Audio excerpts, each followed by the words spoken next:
Hello friends, ఈరోజు మనం చేదు లేకుండా కాకరకాయ కూర వండుతున్నాను. స్కిప్ చేయకుండా చూడండి. ఇలా కాకరకాయ ముక్కలను తీసుకొని అందులో పొట్టు మొత్తం ఫీల్ చేసుకొని ఉంచుకోవాలి. ఈ పొట్టు పడేయకుండా స్కిన్ అలర్జీ ఉన్న వాళ్ళకి వేపాకు మనము ఎలా రాస్తామో ఈ పొట్టు శరీరం మొత్తం రాసి స్నానం చేస్తే స్కిన్ అలర్జీలు చాలా మటుకు తగ్గుతాయి. సో మీరు పడేయకుండా యూస్ చేసుకుంటే చేసుకోవచ్చు.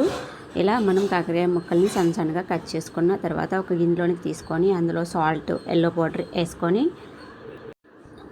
పౌడర్ని వేసుకొని ముక్కలకి పట్టేటట్టు బాగా మిక్స్ చేసుకోవాలి. ఇప్పుడు మనం కాకరకాయలోని చేదుని బయటికి తీస్తున్నాము. ఇలా బాగా మిక్స్ చేసుకొని వాటర్ని యాడ్ చేసుకొని మనం బాగా క్లీన్ చేసుకోవాలి. ఇలా వాటిని యాడ్ చేసుకొని క్లీన్ చేసుకోవడం వల్ల చూసారు వాటర్ మొత్తం గ్రీన్ కలర్లోనికి మారిపోయింది. ఇదంతా చేదే బయటికి ఈజీగా తీసేయచ్చు.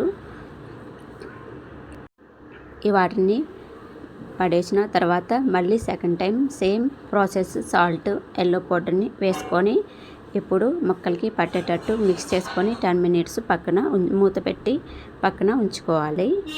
ఇలా బాగా ముక్కలకి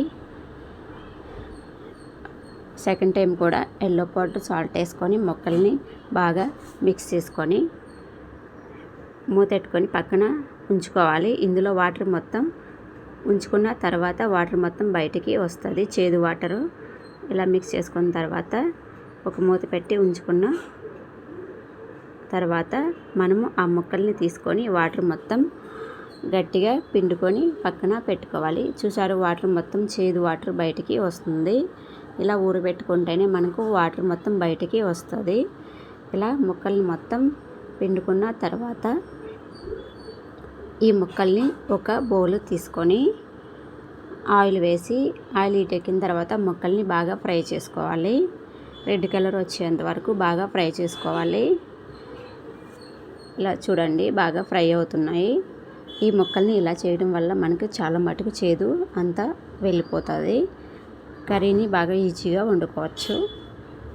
ఇలా ముక్కల్ని ఫ్రై చేసుకొని ఒక ప్లేట్లోనికి తీసుకోవాలి.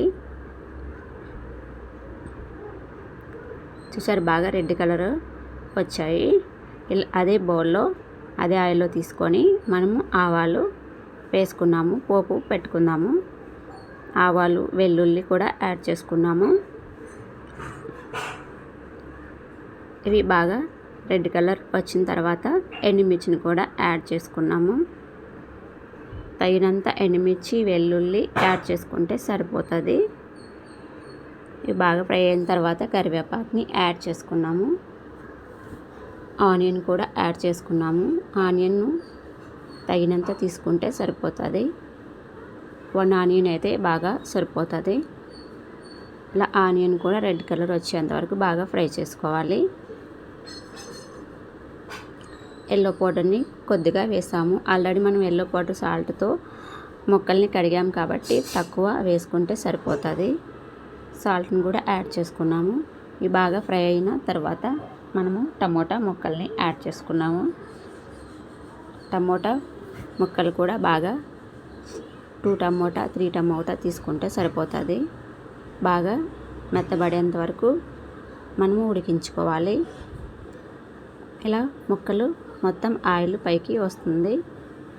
అప్పుడు ముక్కలు బాగా ఉడికినట్టు.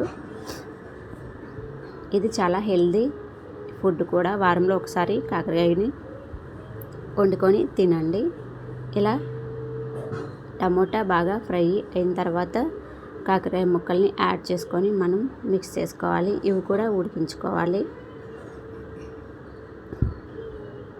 మీరు మా ఛానల్ సబ్స్క్రైబ్ చేయండి, లైక్ చేయండి, షేర్ చేయండి, సపోర్ట్ చేయండి ప్లీజ్. ఇలా ఆయిల్లో బాగా మగ్గించుకున్న తర్వాత మనము ఇప్పుడు మసాలాలు యాడ్ చేసుకుందాము. ఇందులో కారం వేసాను, వీడియో స్కిప్ అయింది. కారం, ధనియాల పౌడర్, జీరా పౌడర్ మాత్రమే యాడ్ చేసుకోవాలి. ఇది చాలా హెల్దీ ఫుడ్. కాకరకాయ చాలా హెల్దీ కాబట్టి వీక్లో 1 టైం కంపల్సరీ వండుకోండి.